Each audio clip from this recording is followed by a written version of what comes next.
everyone. Welcome to the Apartment 6 podcast. What even is I'm this? Jess. I don't even remember. I think that's what I say. Yeah. I am Marissa. That's true. Okay, that was the intro. We're not redoing it. That's all you get. Hi. If you came here for polished professional content, I'm very sorry you're not getting it. Yeah.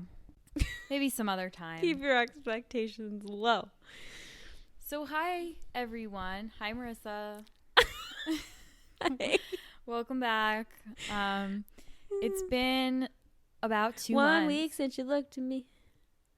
Cock charges time, said I'm angry. I was going to say, I don't know the lyrics, so I don't know how to sing it back. Get that, come back to me. It's been like 2 months since we recorded. The last time we recorded, we were just about to separate on separate endeavors home for the holidays, for Thanksgiving, and a lot has happened since then. Actually, not that much has happened, really, but some has happened. Some things have happened, but like, I mean, we went through the whole entire holiday season. 2 whole months, yeah. Yeah. It's crazy. So this episode is basically just like a catch-up. It's basically a ketchup, a mayonnaise, a mustard. This episode is basically us like sitting down and being like, hi, 2 months later in a new year. Here's where we're at. Here's how we're feeling. Reunited, and it feels so good. Here's what's up with the podcast. Here's what's happening with the podcast. And yeah, I mean, so our last episode was on heartbreak, which is topical. And maybe I'll explain why. But first, would you like to tell us what your thorn is? Wait, how should we do them? Like for the last week, or should we just do like biggest thorn of the last, like since the last time we recorded? I feel like we should do them just for this week, because I'm sure we'll be talking about like in this episode things from like the past couple months and stuff. That's probably true, mate. But either way, I didn't really think of anything. I think just like in general, my thorn would just be that it's like tough just getting back to reality after like you break your routine for a while, like being home for so long, like being out of the apartment for a while. It's like then you come back and you're just forced to like have the same responsibilities you always did, and like real life just like presses play, and it's like, okay, yeah, do the things you need to do again. So yeah, just like adjusting back to reality, to real life, and like work and whatever. That was a very vague thorn, but that's all I got. What about you? My thorn has just been like, I've been feeling really restless, like at night, specifically like late night, like when I go to bed. Like I go to bed and I like want to feel tired enough to fall asleep, but like some nights I don't, and it's just like my mind is like going and going and going, and it's like going with a lot of like negativity or just sort of like blahness versus like excitement or daydreaming or like things like that. Like it's just, and that's like a huge 180 for me, because I was doing a lot of like just like laying in bed feeling happy, feeling content, fantasizing, like looking forward to the future, like this time a month ago. And now I like lay in bed and I'm like, ugh, the next day. So it's like, it sounds like really droll, and it kind of is, but it's just the season of life right now for me. Yeah, that's the thorn. A reason, a season, and a treason. Specific to me, yeah. So what's your rose of the week? Just that, and like this might be something that I guess I will probably end up elaborating on in the episode.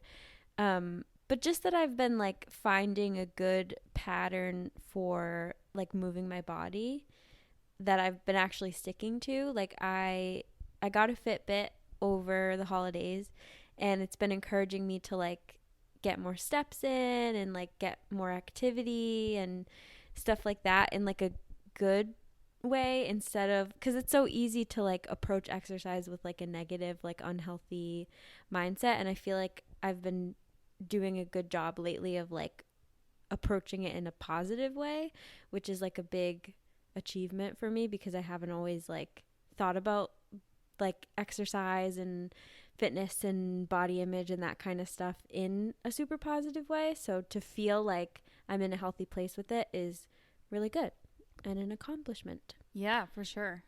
What is your rose? I think my rose is that we finished up with something called CES at work this week.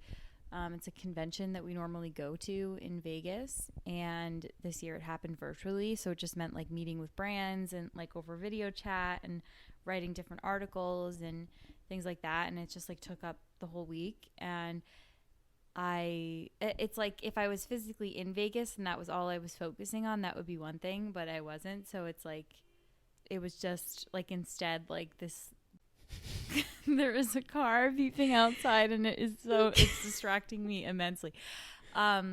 It just ended up being like this thing that was kind of like hard to focus on but needed to be focused on and needed like you kind of needed to go at it full speed.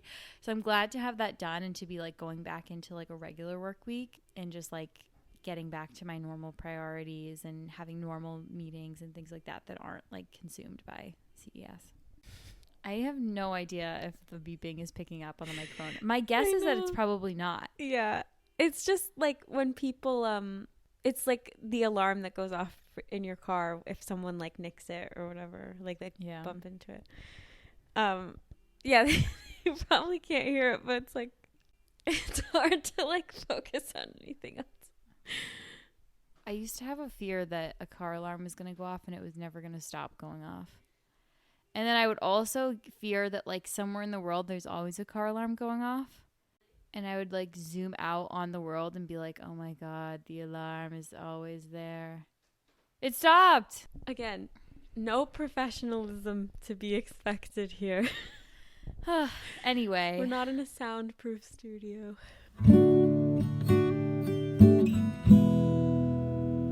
So, how are these past couple months for you?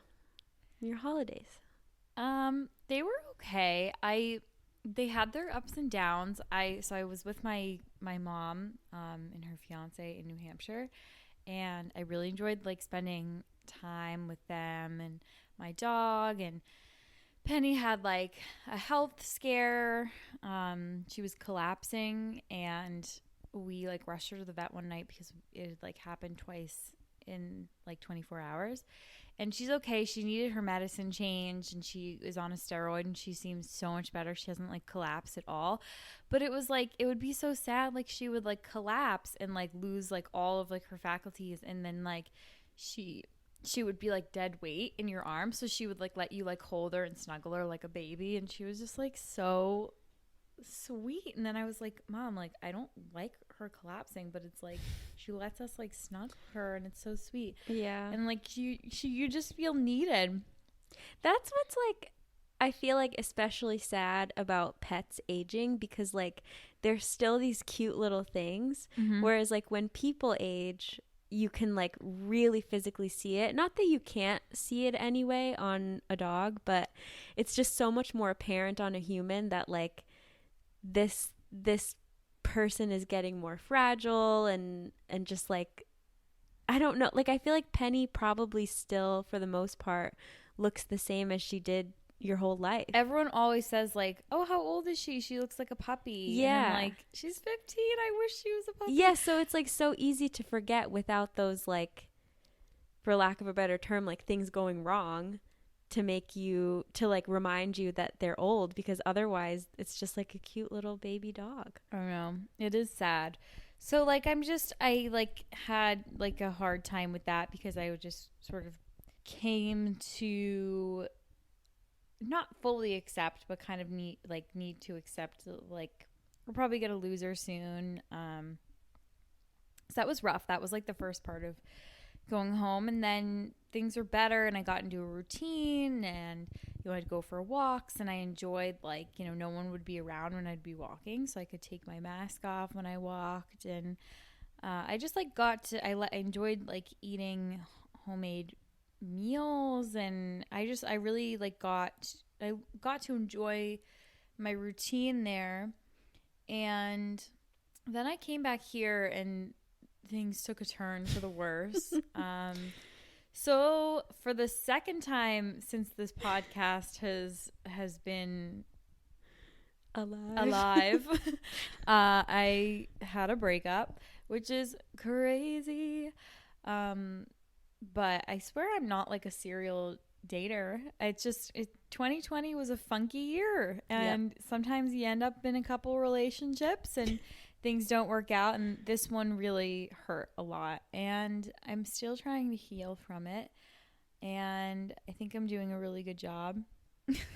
But yeah, I kind of got blindsided by it, and I thought I was coming back to see him, and that plan changed, and I ended up having my mom come stay with me because Marissa was still home, and I just like didn't really want to be alone in the apartment, and she had just dropped me off anyway, so it was like she just came back after leaving, and we spent a week together and continued all of our shenanigans from New Hampshire just like here with Penny.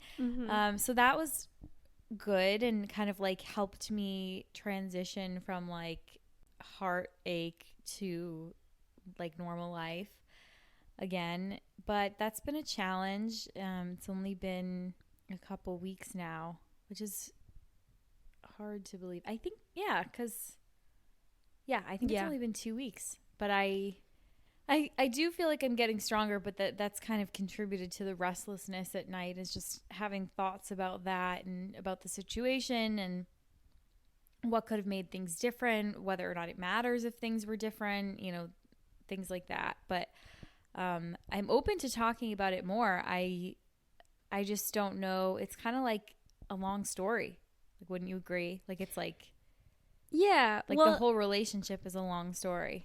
Yeah, well, I was going to say, like, I think you've done a really good job kind of turning it into like a teachable moment, for lack of a better word. Like, you're journaling about it, and you're learning things about yourself, and you're like actively processing it, and like treating the thoughts that you have throughout the healing process as important thoughts that then you can look back on, and you're like learning from it. So I definitely think that, like, I know we just did on heartbreak last episode, but I think that was kind of different than like the concept of like getting over heartbreak and actually like the aftermath of the heartbreak itself. So yeah, and we also talked about how like sometimes the short-term things or the people you never date are the people that hurt you the most, and I would say this is kind of one of those situations.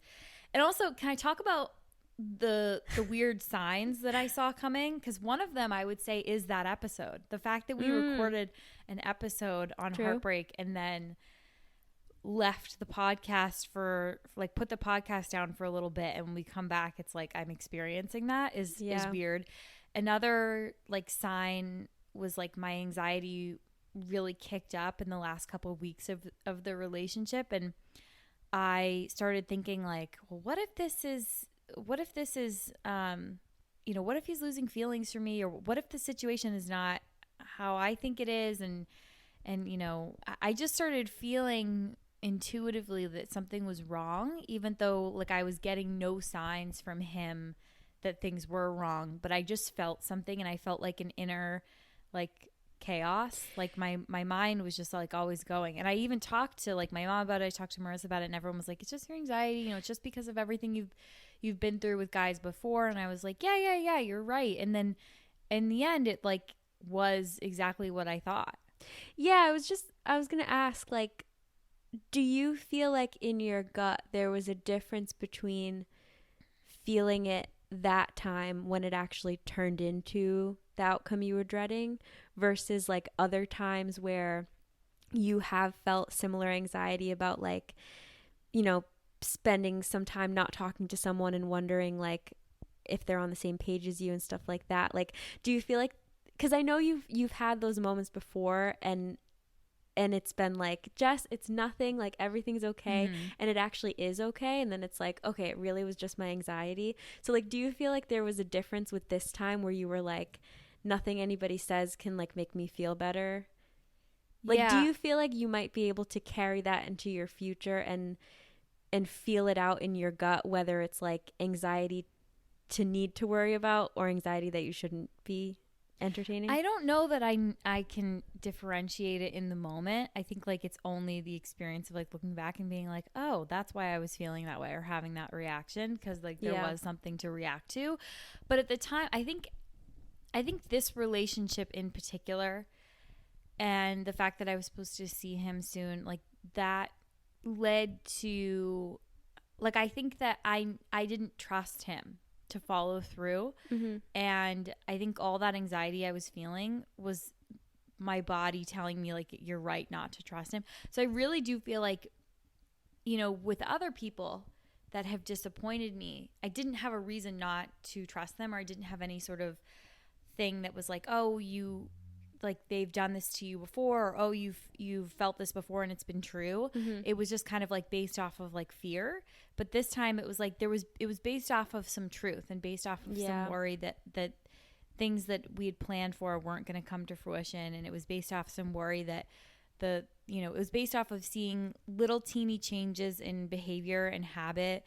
So it's like I wasn't getting any explicit messages from the person, which is why I say like I had no signs to prove it. But it's like it was in like things that weren't said that I felt it. And what really scares me, and what I was talking to our other friend about recently, is like normally when you have like anxious thoughts, you're able to minimize them and sort of push them away by saying like, that's just my anxiety and that's just how my brain's built, and like it doesn't mean that I'm not allowed to have those feelings, but I shouldn't stew on them because it probably is nothing. And in this case, it wasn't nothing, and that's like really scary to have like your worst fear come true. Obviously this breakup is not my worst fear in life, but you know what I mean. In the context of the situation, this was my worst fear, was that we would end up not together. And that came true. My feelings of like, what if he doesn't feel as strongly for me anymore? Like those came true. My feelings of what if he doesn't do what he's telling me he's going to do? Like those came true. Like everything that I spent those weeks worrying about happened. And so I'm like, well, what am I supposed to do with that? Because I already feel like I've carried a lot of anxiety from past relationships into like present day ones, including this relationship with him. And I'm like, how is this going to affect me in the future? And what am I going to do? Like, how am I going to deal with like the next time I feel really anxious about someone? I can't rely on like friends and family telling me it's not true, because now I know that it sometimes is true. Well, that's why I asked you if there was maybe a way that you could like pick the true one out. Yeah, because I don't know. Like it's sad to me, because like I know that you do have those moments, and we all do, and like you will have those moments again, and there definitely will be some where it really is nothing. Yeah. So that's what stinks about it, is like just because this time you had the feeling and it was true, it doesn't mean that every time you have the feeling it's true. Yeah. So that I think is just what to remind yourself of in the future, that when you get that feeling, it doesn't mean that something bad definitely is going to happen. Yeah. And our other friend told me like, let's say it always comes true. Like even like, let's say the worst case scenario, this is me paraphrasing, or like she didn't say it exactly like this, but let's say your worst fear always comes true every time you've dealt with it. So like even that won't destroy you. Yeah. Like even that's going to be okay. Yeah. And like, look at how many times you felt anxiety and you've pushed through it. Yeah. So I think the big takeaway from this, and we're all sort of end this on, because I can get into this more in another episode on relationships and heartbreak if we want to. Yeah. Is that I want an answer to what you're asking me. I don't have it, but I'm hoping that like with time and with reflection and with help from like a professional, I might get it. Like I've wanted to go back to therapy for a while, and have just kind of been seeing what happens with COVID, because my ideal is to physically go and sit in a therapist's office. That's how I've enjoyed therapy in the past. I'm fine with doing telehealth, but for privacy reasons, it's like I'd rather just like sit in their office. Like I don't want to be worrying about, you know, the neighbors hearing me. Yeah, it's like I don't want to worry about like what's being heard, and I don't want to feel. I don't know. I also think it's nice to physically go sit in a room and then leave the room. So, I really have wanted to start doing therapy again for a few months, and I have a lead on a therapist right now, who doesn't have a ton of time but might be able to fit me in every other week or something. So I'm thinking of trying that, and I want to talk about some of these things, like some of these patterns of behavior that I've dealt with men and how I've responded to them, and then like how I cannot carry certain things that don't serve me forward, because my biggest worry is that like it's just going to keep, like it's always just going to keep coming back up in relationships, like the same anxiety, and that I'm going to like sabotage the relationship by accident, by being like, by constantly feeling like I need reassurance or feeling like something's wrong. It's like I don't want to be always thinking something's wrong. And then like, so like I never brought my worry to him, because I was like, if nothing's wrong, I don't want to be the girlfriend who's always like, is something wrong? Like I don't want that, because that's my anxiety that I need to deal with. And if nothing's wrong and he's not telling me anything is, then why should I keep asking him? So it's like, so I didn't ask him. I never asked him, is something wrong? And until the very last day. And even then he told me nothing was wrong. So it's just like, okay, well then that's something I need to deal with on my own. If I'm feeling like something's wrong, I need to learn how to deal with it, because it doesn't matter what the other person says to you or if something is wrong on their end. It only matters if there's something wrong on your end. Yeah. Yeah. So I haven't even told you any of this, because I don't know like how much of a big deal it is yet, and I'm like figuring it out. But during the time that you were gone from the apartment, I was having a weird struggle with like checking that things were off. Like I would go to bed and then like wake up like an hour later and go to check if the oven was off.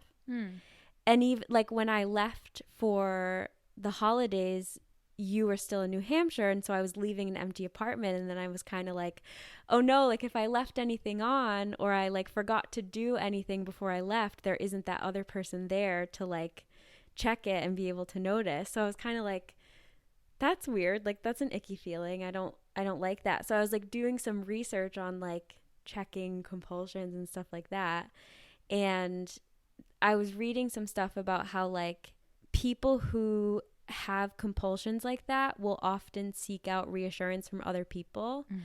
And then even that reassurance that the person thinks is gonna help them and solve it doesn't make them feel any better, which is really confusing, because it's like you're worried about something and you're like, okay, I just need to ask this person if it's okay. Even if like it's something like you think someone's mad at you, and you're like, are you mad at me? And then the person says, no, I'm not mad at you. And that should make you feel better, but it doesn't. Yeah. And so I think that's related to like, if something is wrong with you, it's you who needs to fix it. Yes, exactly. And like, yes, sometimes like there are like interpersonal situations where like the other person does need to help you and like can provide answers for you. But yeah, definitely there are some things that you may struggle with that like it's up to your mind to heal it and solve it.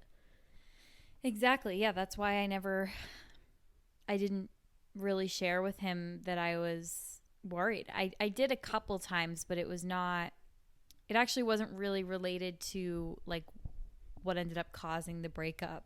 And it wasn't related to the breakup. It was like I would share like, oh, I'm feeling anxious about such and such. So he kind of, I think, knew that I was like just like feeling a little anxious in the relationship maybe. But yeah, I feel like it's my responsibility to keep my mental health in check and to realize that he's not doing anything different, saying anything different. It doesn't matter who he is. He could be any guy, anything. Like my thoughts would be the same because of how I've been treated and because of how I react to things and because of what my anxiety is. So it's like you can swap the person out, you can swap the topic out, and you still get the same kind of like anxiety about things and whatnot. Yeah, that's what's kind of interesting about like people saying like every relationship is totally different and it's like a whole new ball game and whatever. And like, yes, that is true, but also like 50% of it is the same. Yeah. Because you're the same. Yeah. So yeah. I just, your reactions and stuff like, or like the situations that arise are different, but your reactions to it are probably very similar to how you've reacted to things before. Mm-hmm. But then like you just have to like if it's a negative thing, you have to like recognize that, which again is why I want to go to therapy, because I just think that I could use that outlet. And I think that I have noticed a fair amount of like, since the breakup, I have not been nearly as anxious. Like I was dealing with like I call it my OCD because I am diagnosed with OCD, but I'm diagnosed with a very, very mild version of it where like I don't necessarily exhibit compulsions the way that people think. I actually like recently looked it up, and there is a type of OCD where you have the obsessiveness but you don't have the compulsion of it, or that your compulsions are like asking like, is this okay or am I okay? Like your compulsion is to seek like reassurance and things like that. And I have that. Like I'll notice that like I will obsess on an idea or a thought, usually negative. And I was noticing that happening more and more in New Hampshire. I spent the whole month like feeling like I was obsessing over certain things, like the relationship mostly. And yeah, which obsessing for me just means like thinking about it and going over it in my head and trying to rationalize things. And it's not necessarily like me doing anything or saying anything or feeling anything like super weird, or like it's just sort of me like going over it and like taking stock of it over and over and over again. And that's just like when I realized that I was doing that, and when I also like realized how much anxiety I was having like over this relationship, and when I thought about sort of like patterns that I've seen from like a young age because of like the first time I was ghosted in high school, or the first time like things like just faded out with this guy and I didn't really know why. It's like I have exhibited certain patterns of like anxious thoughts and things like that in every relationship since. And that's not on the other person in the relationship to figure it out. And I also feel like I don't need to wait to be in a relationship to figure it out. So yeah. I'm just trying to heal and be honest with you all about where I'm at right now in 2021. Things are okay. But really, like, things are, like, I feel like, I've been handling it well, and I don't know, I feel like I have a really, like, healthy perspective on it. Yeah, which I think is kind of harder to do in a COVID world, because it's not like there are a ton of things you're doing that can distract you from it. So it's like especially impressive that you're able to handle it during this time versus like normal times where you'd be like getting up, going to work the whole day, you're out and about at work, and then you come home and maybe then you worry about it. But like now you're just like home all the time. So like the like ability to worry about stuff is greater. So I don't know, the fact that you're getting through it is like just really impressive. Yeah, the thank you. But the quote, I saw this quote that was like, are you healing or are you just distracted? Or are you healed or are you just distracted? And that has been like my motto of this breakup is to just keep asking myself that. Are you healed or are you distracted? And it's always distracted right now because it's like so fresh.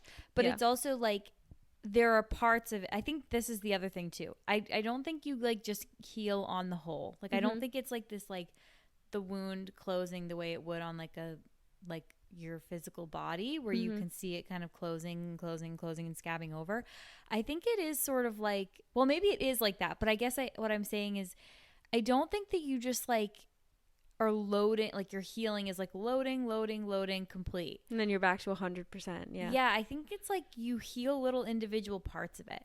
There are certain parts of like a breakup or grief or whatever it is that you're going through that you accept. Like you say like, you know what? They did say that to me and that really bothered me, but that's how they felt and I'm okay with that because I feel similarly. And you just like, there are certain parts of, especially with this breakup in particular, I feel like there were a lot of different parts of it that were hurtful and a lot of different things that I like was mulling on and have been mulling on. And it's kind of like, there are certain parts of it that I feel like I've healed. Like I've been like, oh, that part of it doesn't really bother me anymore. It bothered me at first that he said that or that he did that or that was the impression or that like that I got or whatever. But now that doesn't bother me. What I'm more focused on is like this part. And like I need to focus on how to heal that. So like, yeah, I think that's what I'm doing. I think like little parts of it have like healed it. But on the whole, I'm still in the process. Yeah. So going forward into 2021, my focus is healing. My focus is just like me, not dating, and keeping an open mind to everything, to dating, to life, to opportunity, to, yeah. How are you feeling going into 2021? I mean, I like all of those. Those are very nice. I feel like the main thing that I want to focus in on this year is like the body image stuff and like the movement stuff. And like I don't want to call it like, you know, like I want to get fit in 2021 or like I want to lose weight in 2020. Like I don't want it to be anything like that. But over my last couple of months, I had a lot of moments at home where I just like certain things would trigger like really negative thoughts about my body and my appearance and my weight and stuff like that because you know, my mom's my favorite person on earth, but she is like so thin. So it's like it's always been hard growing up next to her being totally different body types because like, you know, she fed me, like we eat a lot of the same things and like, you know, when I'm home we eat the same meals and we would like go for walks together, so it seems like we're like living very like parallel lifestyles. But then I'm like, if that's the case, then like why are you so skinny and I'm not?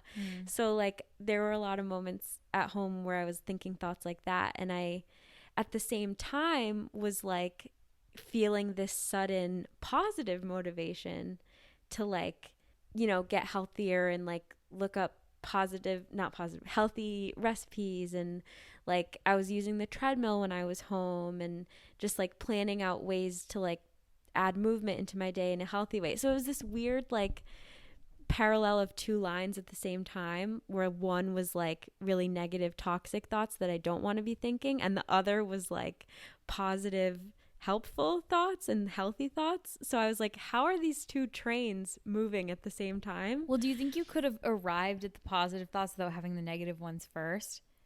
Maybe not. Like maybe it was like maybe it's not that they were happening at the same time, but you were turning each negative into a positive. That's true, because I don't think it would have been like on my mind so much if I wasn't having the negative thoughts. So I was just trying to like you know, we've talked about how I tend to try to like compartmentalize and like visualize my thoughts in like a physical way.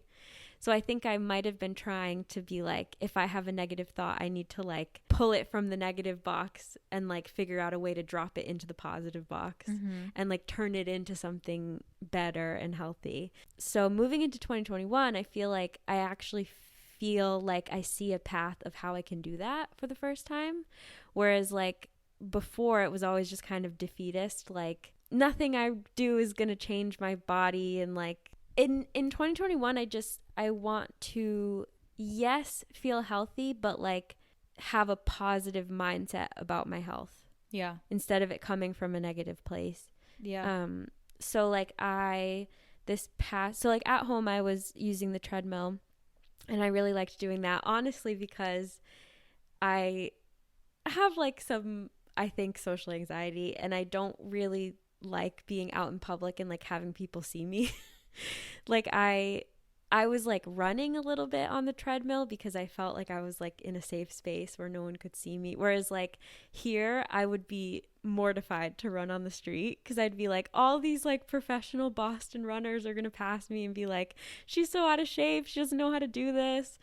Yeah, I think that too when I like have gone for runs here, but then I'm kind of like if they're running, they're seeing me for such a small little fraction that they might think like I always think about like if people are walking behind me, if they see me running and then see me stop to walk, if they're like but then I'm like, first of all, who cares?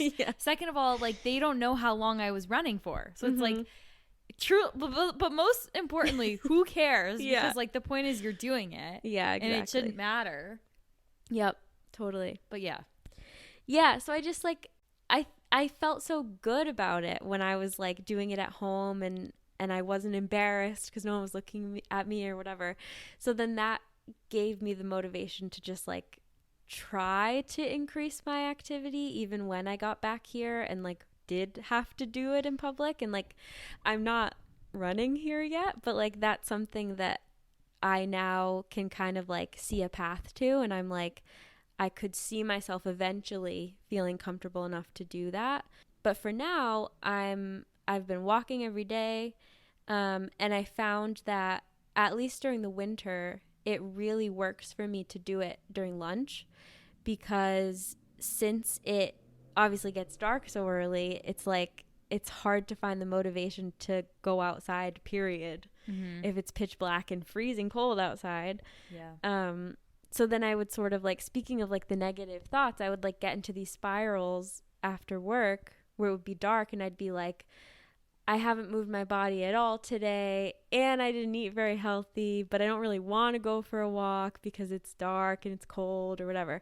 So I find that like doing it when it's daylight is like just easier, and I can actually keep it up, because that's something that people talk about with exercise that is so true, that like you need to find something that you actually like to do.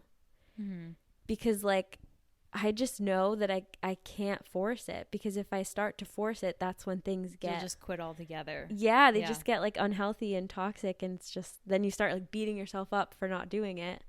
So yeah, I feel good that I've like found a routine that I actually like and that I can actually keep up with, and I want to keep that going throughout the year.